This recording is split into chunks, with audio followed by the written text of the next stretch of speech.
தென்னாடுடைய சிவனே போற்றி.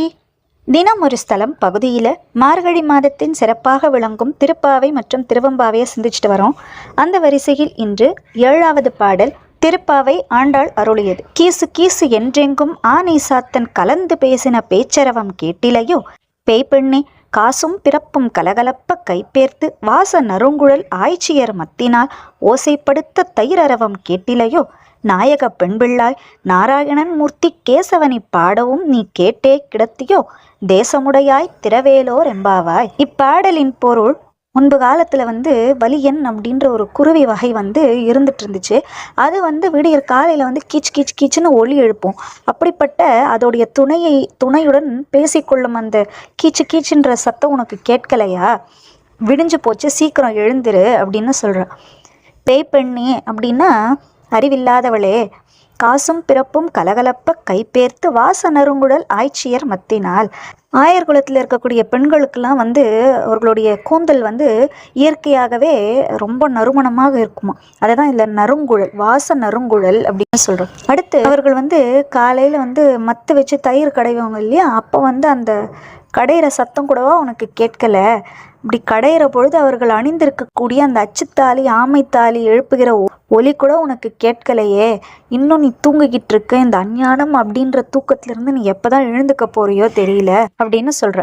அடுத்து நாயக பெண்பிள்ளாய் அப்படின்னா இந்த பாவை நோன்பு நோக்கிற பெண்களுக்கெல்லாம் தலைமை ஏற்று நடத்துபவளே அப்படின்னு அர்த்தம். நாராயணன் மூர்த்தி கேசவனை பாடவும் நீ கேட்டே கிடத்தியோ, அதாவது எந்த ஒரு செயலை ஆரம்பிக்கும் பொழுதும் கேசவா கேசவா அப்படின்னு 7 முறை சொல்லிட்டு அந்த செயலை நம்ம ஆரம்பித்தோம் அப்படின்னு சொன்னால் எந்தவித தடைகளும் இல்லாமல் அந்த செயல் வெற்றியை கொடுக்கும் அப்படின்னு சொல்கிறாங்க. அப்படிப்பட்ட அந்த கேசவனின் பெருமையை பாடுறோமே, அது கூடவா உனக்கு கேட்கல, இன்னும் தூங்கிக்கிட்டு இருக்க, கதவை திற அப்படின்னு அந்த தோழியர்களெல்லாம் அழைப்பதாக இந்த பாடல் அமைஞ்சிருக்கு.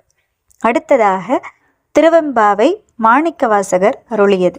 அன்னே இவையும் சிலவோ பல அமரர் உன்னற்கரியான் ஒருவன் இருஞ்சீரான், சின்னங்கள் கேட்ப சிவனென்றே வாய்த்திறப்பாய், தென்னா என்னா முன்னம் தீசேர் மெழுகொப்பாய், என்னானே என்னரையன் இன்னமுதென்றெல்லோமும் சொன்னோம் கேள், வெவ்வேறாயின்ன துயிலுதியோ, வன்னெஞ்ச பேதையற்போல் வாழா கிடத்தியால் என்னே துயிலின் பரிசேலோர் எம்பாவாய்.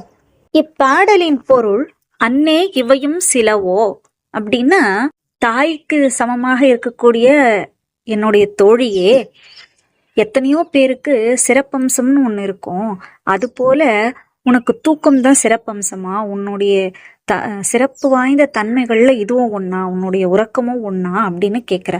பல அமரர் உன்னற்கரியான் ஒருவன் இறஞ்சீரான் அப்படின்னா அந்த தேவர்களாலும் அறிய முடியாத அந்த பரம்பொருள்.